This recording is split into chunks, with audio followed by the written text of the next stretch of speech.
Vondracek family from Chicago. I do a lot of genealogy and have been doing it for a little more than 30 years.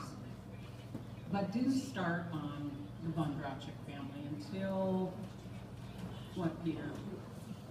Maybe a couple of months ago.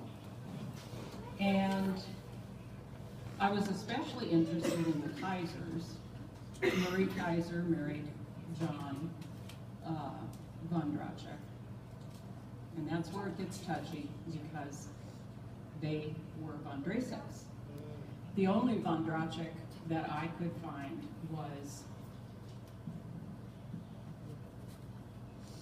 I'm looking at you, let me get my material out. Was, and if you've got Dave's stuff as an eye chart, I am not going to put this up. I really would rather, yeah, R-A-S-E-K. I have some things because I had no idea how we were going to go about this. These are just some of the highlights. And let me do that, yeah. What I'm going to do is probably look at putting these out somewhere where you can walk up to them, look at it. Whether you want to or not is completely up to you. But the folks that I concentrated on were John Vondracek, Marie Kaiser, and Marie's parents, Simon Kaiser, Rosalie Benishek, so that's another name to add to you Vondraceks to add to your family list. You have Benishek family members.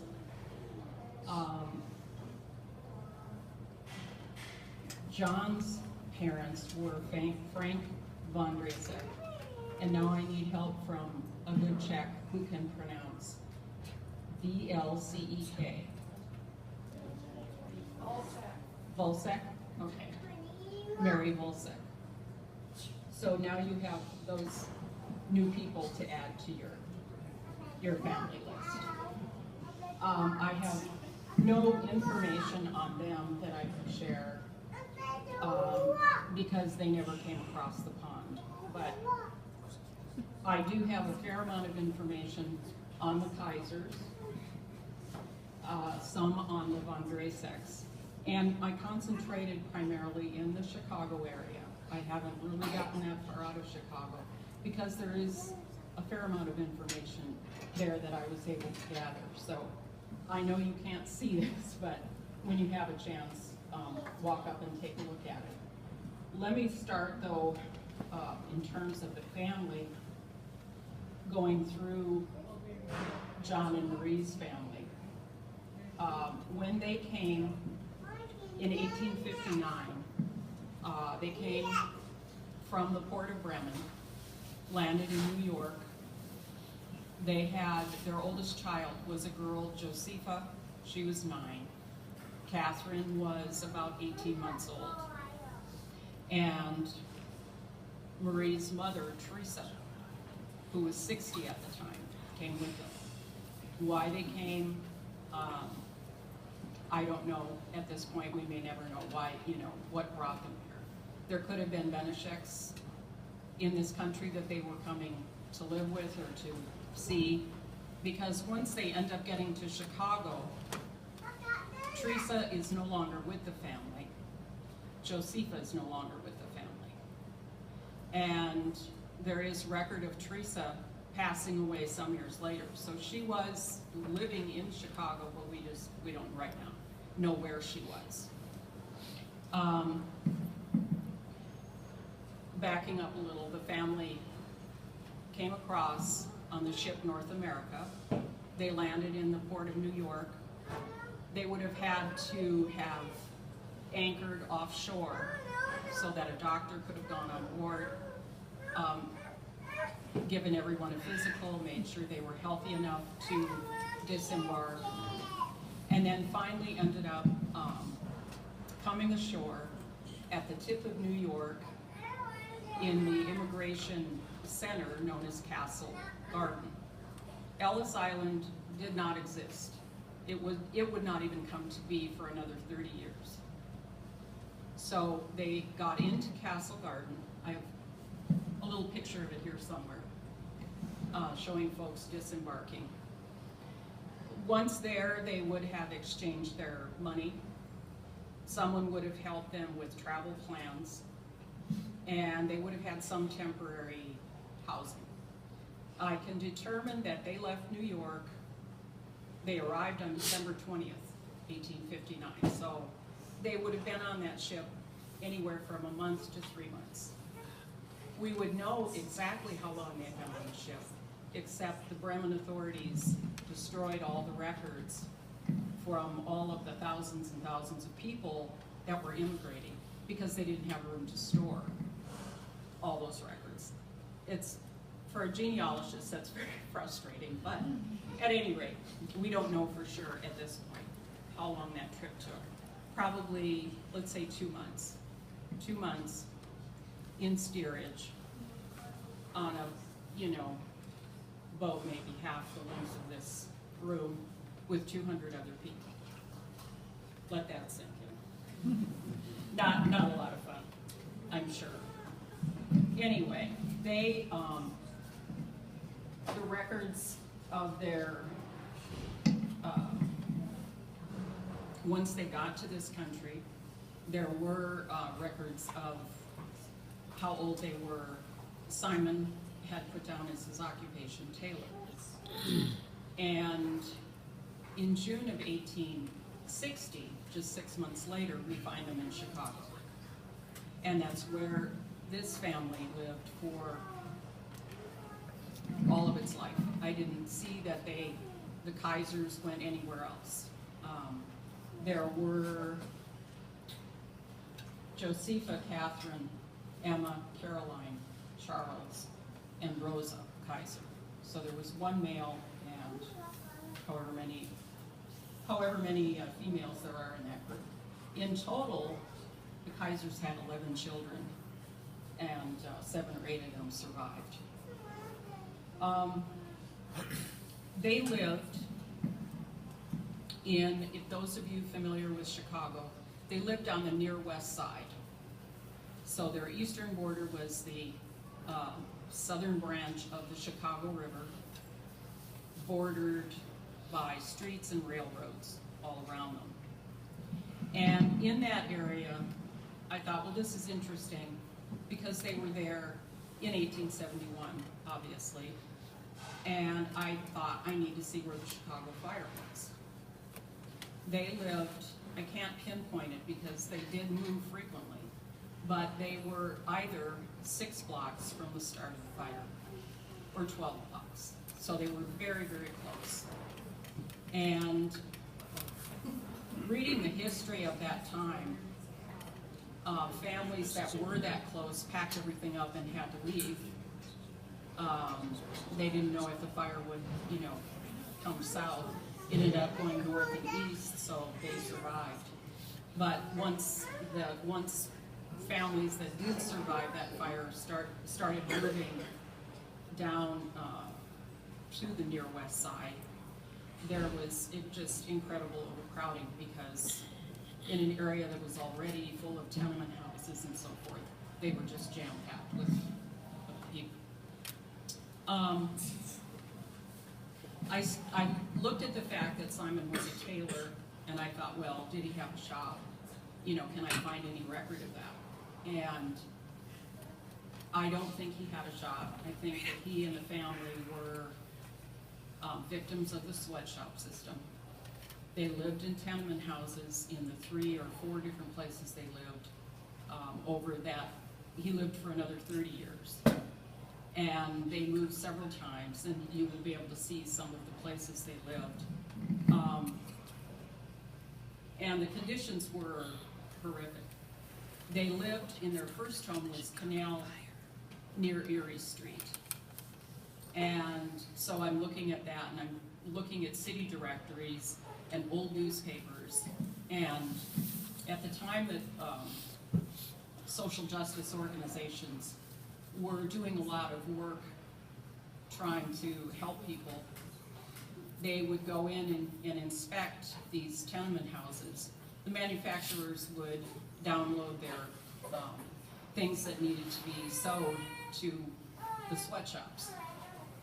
And men and women were paid 5 cents, 7 cents, 11 cents a dozen for knee pants, jackets, whatever needed to be sewed. And that's how they were paid. One of the investigations that was done was right at that same area where they lived on Erie Street. So I knew that's what these people had to, how they had to make their living. You know, it wasn't a quaint, nice little tailor shop, some storefront. They lived and worked in houses, or tenement houses that had 2, maybe 3 rooms, 3 bedrooms. The rooms were like 5 by 7 by 8. They'd have a sewing machine in there. Not a good situation at all. So when you think about your history and where you are today, you really can look at that part of what I think of as the American dream, where families come over horrific times. They come here to do something wonderful with their lives. They're, you know, thinking they are going to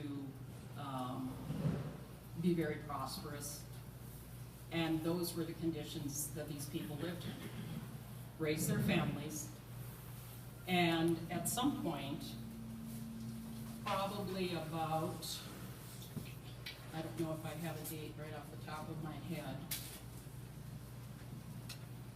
mid to late 1800s, John von Drasek meets Marie. And he, as I was told by my mother-in-law, had, so it has to be the truth. He was in the milk business. He was a grocer, and there was something else I thought you had told me. So I had that, I had knowledge of that. And I found him. He first was a peddler, and I thought, oh, that's not good. But then I'm not sure about this. I don't like this part of the story. But then I started reading up about peddlers, and they were generally men. They had a wagon full of things that people needed. And they would go up and down the streets, I'm sure in New York and Baltimore and everywhere else, large city, but selling their wares to whoever needed them. And who knows, that's where they could have met. Because where John von Drasek lived was within a half mile of where the Kaisers lived. And subsequent to that, then he started a grocery store at that same location. And they were married in 1885. By 1889, he was living where they lived on Maxwell Street. Maxwell Street being the original big open air market back in the day. And the Kaisers lived in a tenement on Maxwell Street. He was there with them. They had their first child, Rudolph Leo, by that point.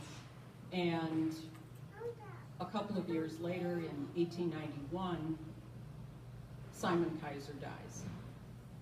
He was 60, I believe 64, and died probably of tuberculosis, which was a huge problem at that time, working in a trade that would only, cause respiratory problems, breathing in the dye from these clothes and the stuffy conditions that they had to live in and work in was no fresh air for anybody, and 10 people packed in a little tenement house.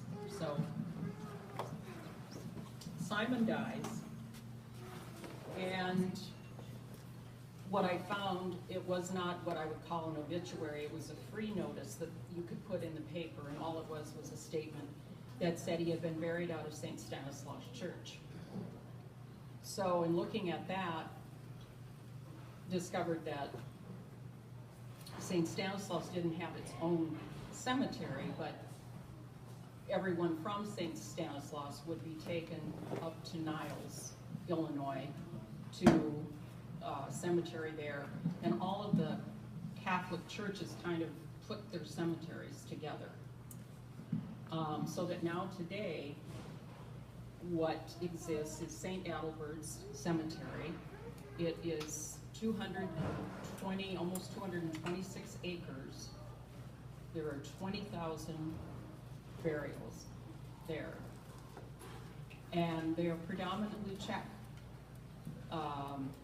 Moravian, Czech, Polish, Slavic families that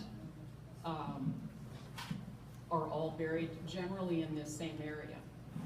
In Simon's case, unfortunately, because the family was so poor, he probably doesn't have a grave marker. And what I did learn, and I need to confirm this, is that the family, the Catholic Church would bury you. You could have that spot for a year, but if you didn't pay for it, the next person that died could be buried on top of you if that family bought the marker.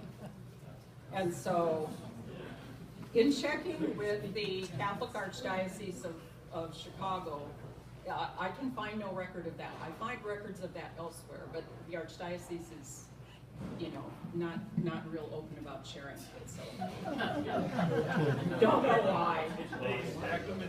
Don't know why. But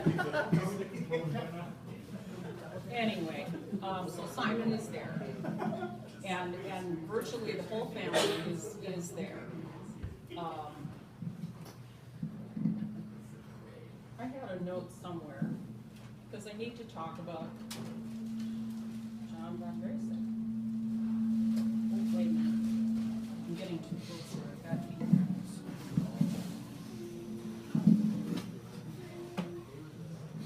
I have it in my suitcase. And then I'll be winding this up.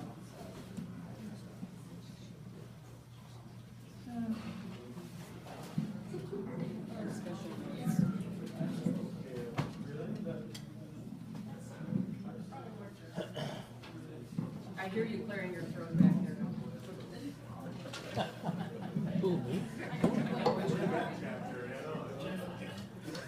I don't know where I am. I'm just going to turn to, here, settle down now. But see, these are your people. These are your people, so you need to care about them. John and Marie end up going to, in 1910, they end up in Sherman County, Kansas. They live in Goodland, and John, there's a record of him purchasing 160 acres of farmland. I don't know what he ever did with that. I haven't found that he did anything with it. But they were there from probably 1907 until 1914 when they come to Verdigris. And they were working the T.A. Tucholsky farm, and their firstborn, Leo, dies here. And let me just, this is, the obituary was really quite long, but the young man who was liked by all who knew him departed from this life early Sunday morning, January 21st, 1917, at the home of his parents, Mr. and Mrs. John von Dracek. When you're in Verdigris, it's von Dracek, who are farming the T.A. Tucholsky place southwest of Verdigris. His illness of only a few days was attributed to diabetes. The news of his death comes as a shock to the community. He was born in Chicago. At the time of his death, he was 31 years, 9 months, and 10 days old. Leo came to Knox County with his parents, where they lived 7 years. And it goes on to talk about the work that he did while he was here. Upon learning of Leo's death, Verdigris High School published the following in the newspaper. We miss Joe and John Vondracek this week. The high school sympathizes with the boys in their bereavement. The 9th grade, of which they are members, and also the high school faculty, gave a floral offering as an expression of their sympathy. Who does that? I mean, really, that is sweet. I mean, it's just sweet.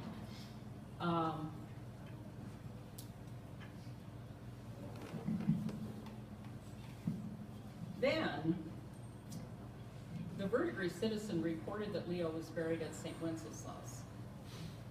And I had, in my research, went out to find a grave, and I'm reading along, and I'm thinking, there's no Leo buried here. So I went up to church, to our secretary, Ms. Rita Pavlik, and I said, Rita, we have to go through the records. So we went looking, and I found a note that said, the church has no records of him actually being buried here, but there is a note that says, March 3rd, 1917, Lot 86 of John Vondracek transferred to George Vondracek, would be your dad.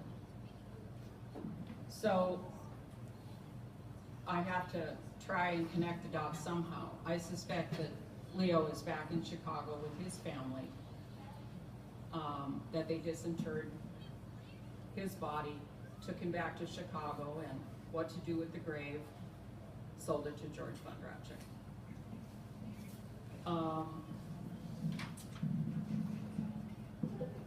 I think that they stayed, the family only stayed probably another few years. I'm going to have to do more research in the Eagle and so forth, because I do find them back in Chicago probably by 1920. They're back in Chicago. And I have got quite a bit more research that I've done on the family. These are some of the highlights.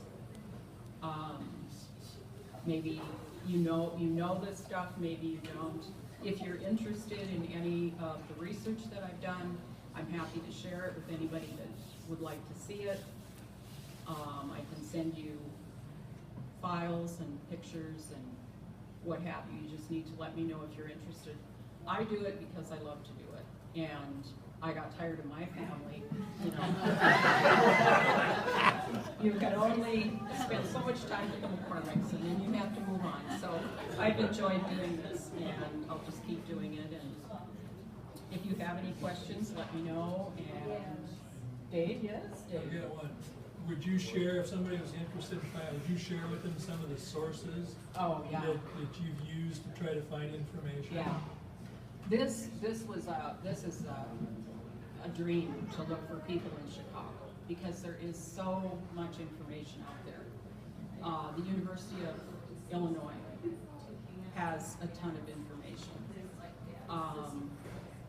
There are maps of the Chicago area at different points in time, back, you know, early 1800s. University of Illinois has maps. There's another resource out there. All of that stuff's free. And Library of Congress has a lot of information. I've got subscriptions to Ancestry, to old newspapers. It just depends what you might be looking for. But when you're looking in a city as large as Chicago, you're going to find a lot of stuff. I've got pictures of where they lived in Chicago. I've also got a picture of the old pharmacy the pharmacy in Berwyn. That was on Route 66, by the way. Yeah. I've got the picture of the Brookfield apartment, and I think you've got the interior of the apartment. So it just, some people are nerdy, And I like that minutia. I like digging around in it and finding it and figuring out where people were and filling in the blanks, you know, and even if you're not, just, I think it's good to be aware of who your ancestors are, where they lived, where they came from. And that's my story. Thank you.